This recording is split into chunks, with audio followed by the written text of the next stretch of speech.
Vibhuti Bhushan Kumar, who holds a very, very important position. All those who are having trouble with your passports can catch him during the lunchtime. Can I request you, sir, he is regional passport officer for 3 states, including West Bengal. Can I request you, sir, to please join us on the dais? Having served in the Border Security Force for a long period of time since 1997, Mr. Vibhuti Bhushan Kumar later joined Ministry of External Affairs, Government of India, as the regional passport officer. He has been instrumental in streamlining the earlier cumbersome process of availing Tatkal passport facilities. Besides that, he has also been a part of efforts to increase the number of passport seva kendras at various locations across this state. Thank you very much. I can imagine how hectic it is for somebody like you and Dr. Mohan. We are extremely delighted and grateful to all of you to take time off to be here and contribute in the deliberations. And that's precisely what we aim to achieve through these dialogues. Go to diverse people, gather diverse experiences, experts from different domains, and get them to share their perspective as to what do they think. Before we start, Doctor, and how can I not introduce a very, very dynamic marketing director of Oswaal Books, Sri Prashant Jain. Can I request you, Prashant ji, to join us on the dais?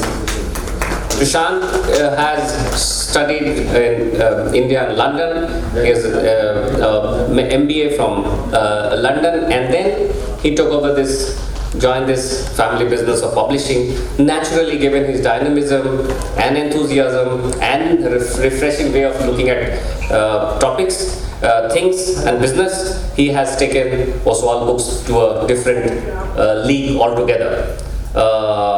We'll hear from him also about the Oswaal Books journey. We also have an equally bright sister of Prashant, Divya Jain Bansal, who is also the director of Oswaal Books, here with us. And we welcome you, Divya. Of course, you are the host, but it's such a great pleasure to have you here today. Divya is incidentally for the first time that she'll be attending. It was Prashant ji and Prashant ji's wife, Swati. They used to be there at all the occasions. Thank you very much, Divya. Can I request Prashant ji to please share, or once Honorable Minister is here, then we can start. In the meanwhile, I'll request Dr. Firoz to please.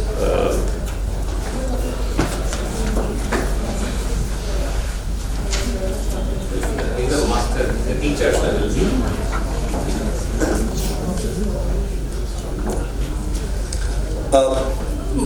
Good morning, one and all. Very fortunate enough to see all of you here. And one of the key and major concerns that school education in India is not only concern for all, is a major concern for all of us. I'm blessed and I'm so fortunate to be part of such esteemed guests.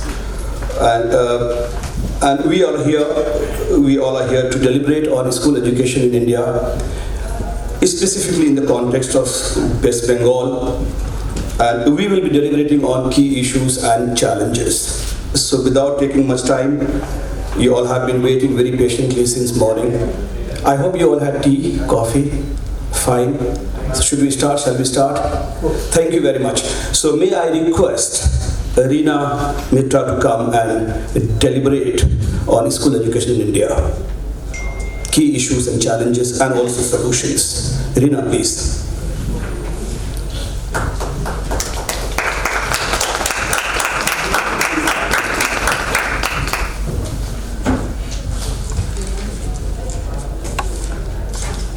Good morning, everyone. Good morning, my fellow panelists.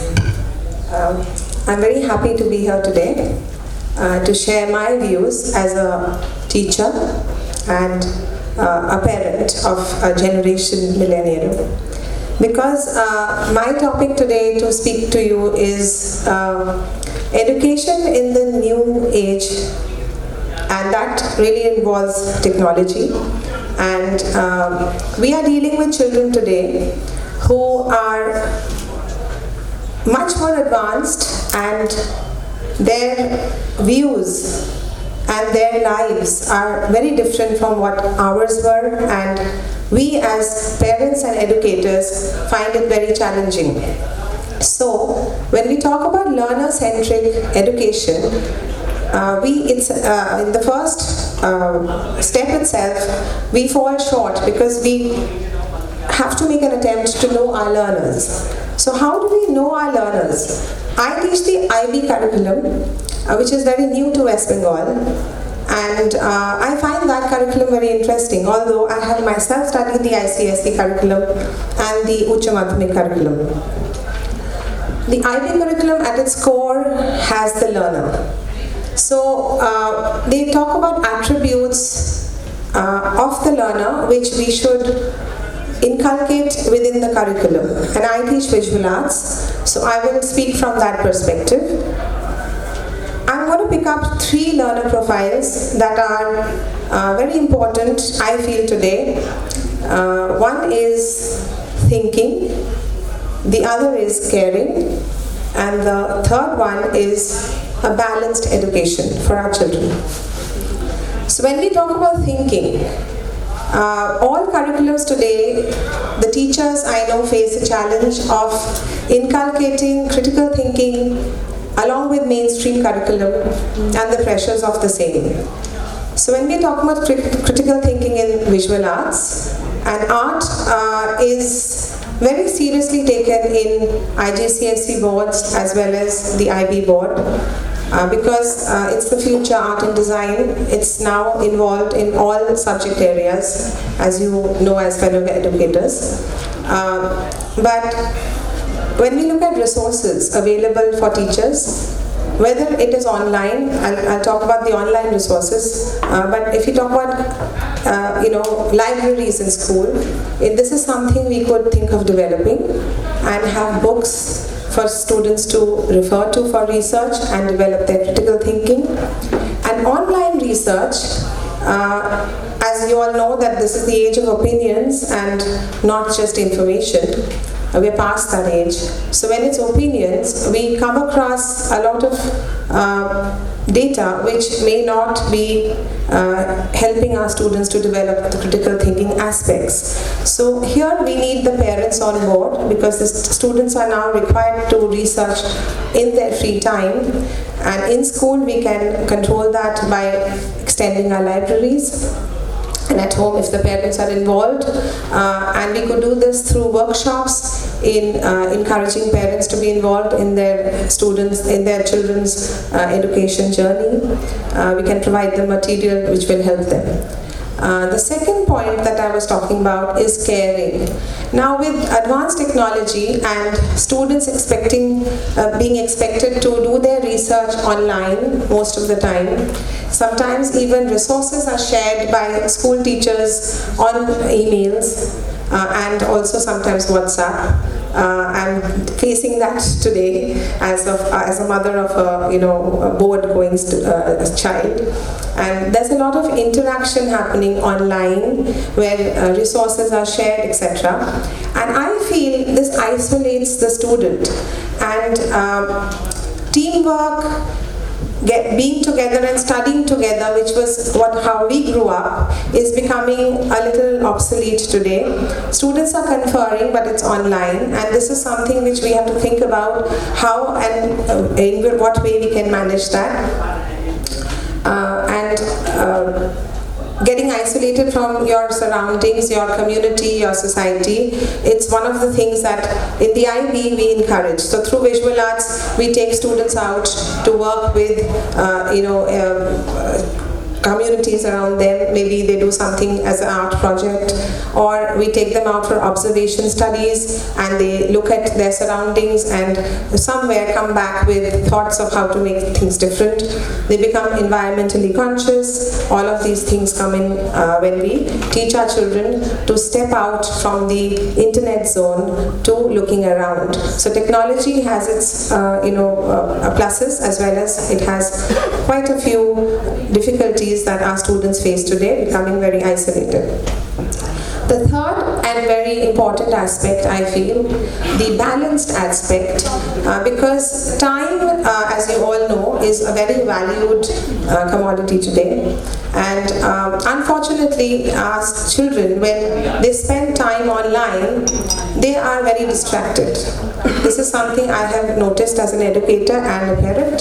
The distractions of a mobile phone or even the internet when you're surfing online, there are a lot of information that comes to you and it's very easy to get deviated. So an emotional and an intellectual and a physical growth is very important for our children, and technology is something in a way I feel is not helping, especially when we expect our students to spend a lot of time online to either access information or finish their projects, etc. Finally, to round up this, my sharing of my views, I feel that a lot of schools do not have resources for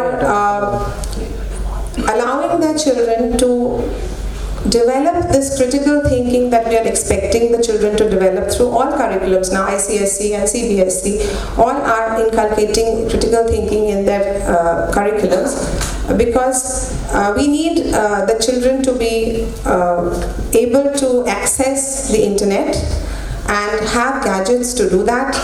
The resources in school, the teachers need to be trained, and I feel these are the areas that we could improve upon and look into for a holistic education for our children. Thank you so much for this opportunity to speak and share my thoughts.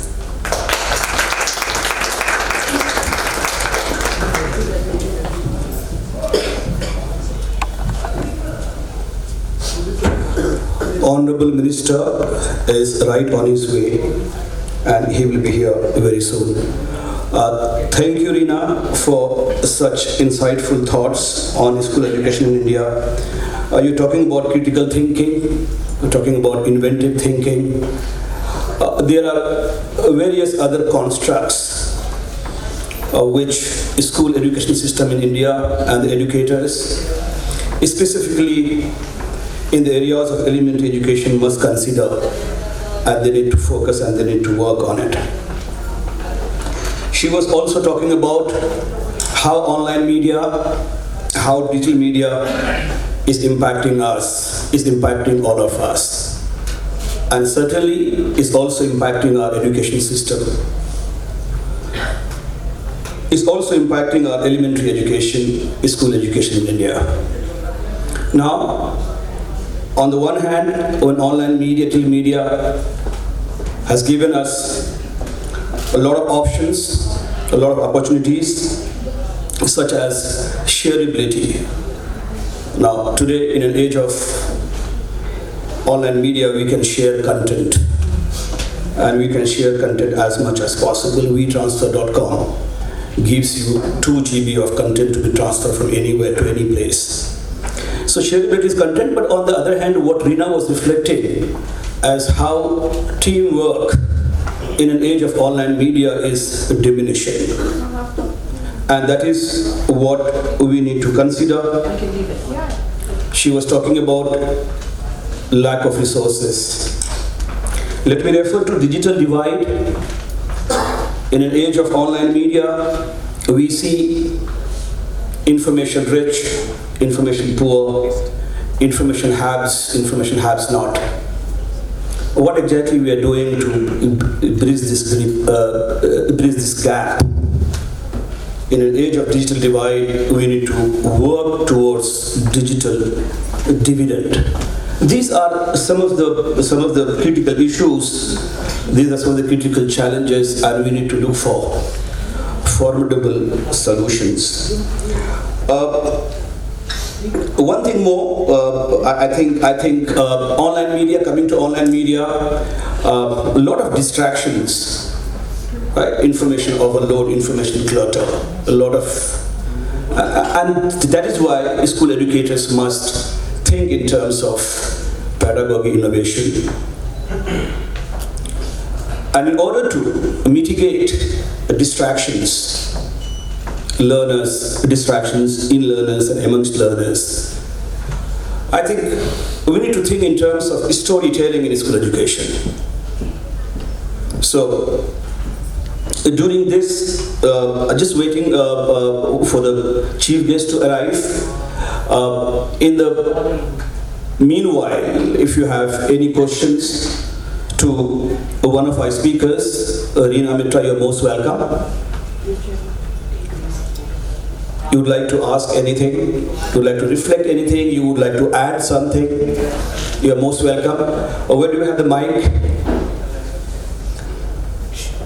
Can you give the mic to anybody who wants to add something? We're talking about critical thinking, we're talking about inventive thinking, we're talking about distractions in the age of online media, we're talking about how teamwork is slowly and gradually diminishing.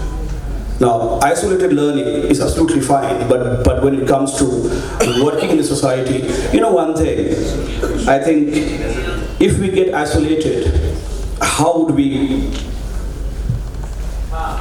strive towards attaining an inclusive and cohesive society? So that is what, these are some of the negative pitfalls of online media, but on the other hand, shareability, we can share data, we can share information. And one of the significant features of online media, you know what, I mean, you all know about the hyperlinks, right?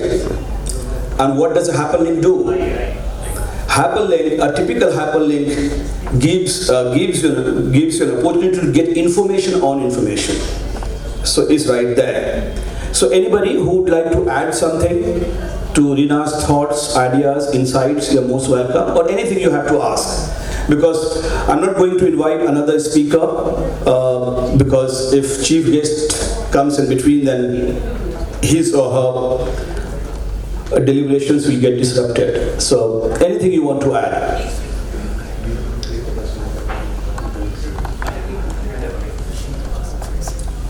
Anything?